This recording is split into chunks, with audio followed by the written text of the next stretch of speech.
Bienvenue sur ma chaîne, merci de regarder mes vidéos. Alors aujourd'hui, avertissement hein, sur cette vidéo avant. C'est une vidéo où on va parler d'armes, bien entendu, et de munitions. Je tiens à signaler pour avoir déjà eu une vidéo qui a été strikée sur ce sujet, que elle respecte en totalité le règlement de la communauté YouTube, que en aucun cas je n'encourage le marché au noir, le trafic quelconque, etc., etc. Puisque dans cette vidéo, je vous explique qu'il faut systématiquement passer par le marché officiel. Donc maintenant que sur YouTube c'est une censure infernale, Armurerie d'Auxerre vient de se faire virer sur YouTube alors que c'était une excellente chaîne qui présentait des renseignements techniques sur des armes absolument pas guerrières ou quoi que ce soit.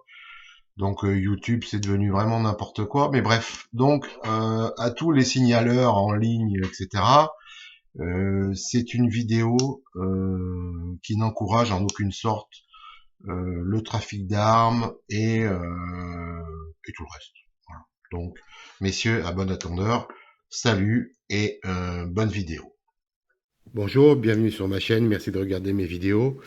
Aujourd'hui, trucs et astuces, comment augmenter votre budget pour vos armes ou vos munitions. Alors, il y a un ami dans cette histoire qui vous veut du bien quand vous cherchez à vous équiper, soit acheter des armes, soit acheter des munitions.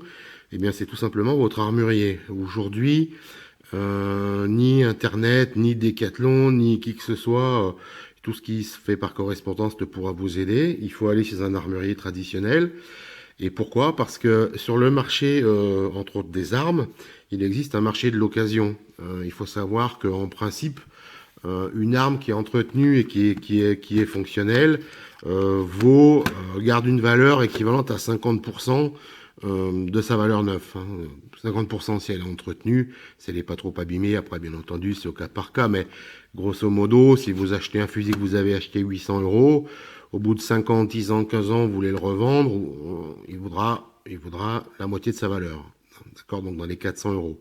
Ce qui est d'ailleurs assez intéressant et ce qui prouve que quelquefois s'équiper en armes, ça peut être un bon investissement, c'est que si vous achetez une arme qui est déjà d'occasion à la moitié de sa valeur neuve, si vous la gardez 2, 3 ans, 4 ans, que vous avez envie de la changer ou d'évoluer ou de prendre plus gros ou plus petit ou que vous en servez pas, si vous le ramenez chez votre armurier, il y a de grandes chances qu'ils vous le reprennent, grosso modo, la même valeur que vous l'aviez acheté. Ça veut dire que vous aurez été équipé d'une arme pendant plusieurs années et au final, elle vous aura coûté rien ou pas grand chose. Voilà. Alors, le principe de l'armurier, c'est que en dehors de reprendre des armes d'occasion, éventuellement de vous les proposer d'ailleurs, euh, et ben ça vous permet de dégager un capital. Alors on peut aussi lui proposer des munitions. En fait, voilà comment ça se passe. Si vous avez un vieux fusil, une vieille arme, en principe fonctionnelle, un vieux fusil, une carabine, des choses qui ne vous servent pas ou qui ne vous sont pas adaptées, tel le fusil semi-auto du grand-père qui est dans un placard depuis 20 ou 30 ans et qui ne sert pas, et puis dont vous n'avez pas envie de vous servir, eh bien, ramenez-le, faites-le estimer chez votre armurier, allez en voir deux s'il faut d'ailleurs, pour que vous ayez la meilleure offre possible. Mais amenez-le chez votre armurier et il va vous faire une estimation et il va vous proposer une valeur sous réserve que la somme qu'il vous donne, bien entendu, vous la dépensiez chez lui. Donc par exemple aujourd'hui ici, ce que je vous ai mis devant vous, ce lot-là de munitions, parce que là c'était que des munitions, donc il y a une boîte de 22 shorts, il y a 3 boîtes de 764, du 222, du 270. Euh, si je l'ai échangé contre un vieux tromblon, un vieux fusil qui traînait, pour ceux qui connaissent, le faucheux, avec fusil à chien extérieur, donc une arme qui était très très très vieille, qui était fonctionnelle plus ou moins, qui était fonctionnelle, on va dire, en 12,67 pour ceux qui connaissent, donc vraiment quelque chose qui est plus tellement usité aujourd'hui, dont je n'avais aucun intérêt et qui m'emmerdait dans mon placard. Donc j'ai présenté chez mon armurier, je connaissais pas sa valeur, et je lui ai dit, ben voilà, je te laisse mon fusil, propose-moi quelque chose, et la valeur que tu me proposes, je le prendrai en munitions. Et donc, j'ai pu acheter tout ça, grâce à lui, je le remercie, 170 euros, 170 euros de munitions. Donc, 170 euros de munitions, ben, ça fait déjà un très joli budget. Ça, c'est des boîtes de vin, donc 1, 2, 3, 4, 5, ça fait 100 balles, 100 balles avec des petites shorts 22, 150 munitions. Bah voilà, c'est joli. Plutôt que d'avoir ce truc qui me servait à rien. Voilà. Alors, j'avais déjà fait cette opération-là, par contre, à l'inverse, j'avais un stock. On m'avait donné un stock de vieilles munitions dont je me servais pas. C'était du calibre 410 pour être précis. Et par contre, j'en avais un gros carton. Et en fait, j'ai tout ramené chez mon armurier. Et mon armurier, à l'époque, m'avait proposé, parce qu'il y en avait vraiment beaucoup, je crois que j'ai pu racheter, c'est pareil, 180 ou 200 euros. Donc en 2 opérations, j'ai fait 400, 350, 400 euros.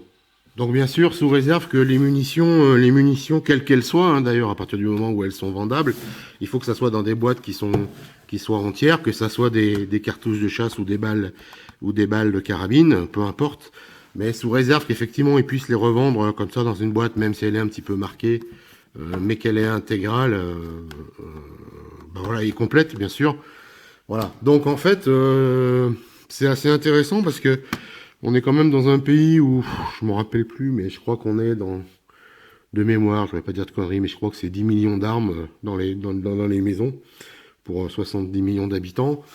Ça veut dire qu'il y a de grandes chances que dans votre famille, pour peu que vous ayez un petit peu vécu à la campagne ou que vous ayez eu des parents ou grands-parents chasseurs, il y a de grandes chances que vous ayez un 12 ou